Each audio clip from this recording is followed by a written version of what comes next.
આજ રોજ ખેતીવાડી ઉત્પન્ન બજાર સમિતિની ચેરમેન અને વાઇસ ચેરમેનની જે ચૂંટણી યોજાઈ હતી એની અંદર ભારતીય જનતા પાર્ટીની પ્રદેશની આદેશ મુજબ જે મેન્ડેટ આપવામાં આવ્યો હતો એની અંદર ચેરમેન તરીકે મારું એટલે પ્રજીતસિંહ અજીતસિંહ રાઠોડ અને વાઇસ ચેરમેન તરીકે છત્રસિંહ માનસિંહ મંડોના નામની મેન્ડેટ આપવામાં આવ્યો હતો અને અમે બંને ચેરમેન અને વાઇસ ચેરમેન આજે બિનહરીફ થયા છે।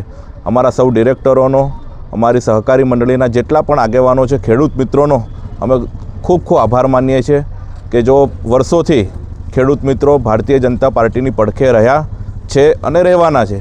એ બદલ આજના તબક્કે અમારા લોકપ્રિય ધારાસભ્ય જેની આગેવાનીની અંદર અમે 10 બેઠકો બિનહરીફ કરી હતી, તો માનનીય ધારાસભ્યશ્રીનો, અમારા સંગઠનના પ્રમુખ, અમારા પ્રભારીશ્રી, અમારા મહામંત્રીશ્રી, અમારા તાલુકાની સંગઠનની સમગ્ર ટીમનો અમે ખૂબ ખૂબ આભાર માનીએ છીએ।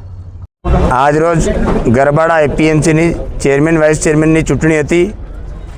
એ ચૂંટણી યોજાઈ ત્યારે પણ ગરબાડા તાલુકા ભારતીય જનતા પાર્ટીના અધ્યક્ષ પ્રજીતસિંહ અજીતસિંહ રાઠોડના અધ્યક્ષસ્થાને યોજાઈ ત્યારે અને ધારાસભ્યશ્રીના માર્ગદર્શનમાં એ ચૂંટણીના તમામ ડિરેક્ટરો બિનહરીફ જીત્યા હતા।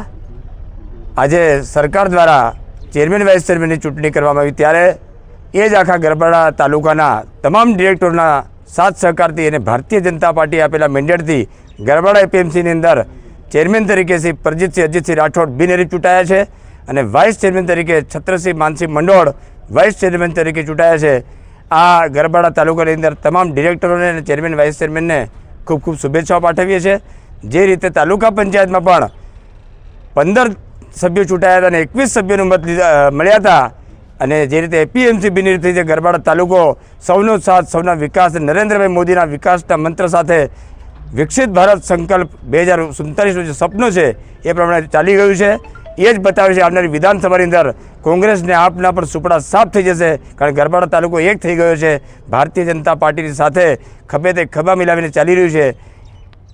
એ મારો આત્મવિશ્વાસ કહે છે કે આવનારા સમયની અંદર તાલુકા પંચાયત હોય, એપીએમસીની અંદર ભારતીય જનતા પાર્ટીના જે લોકોને જવાબદારી સોંપવામાં આવી છે એ સૌને સાથે લઈને ચાલશે અને ગરબાડા તાલુકાનો વિકાસ કરશે।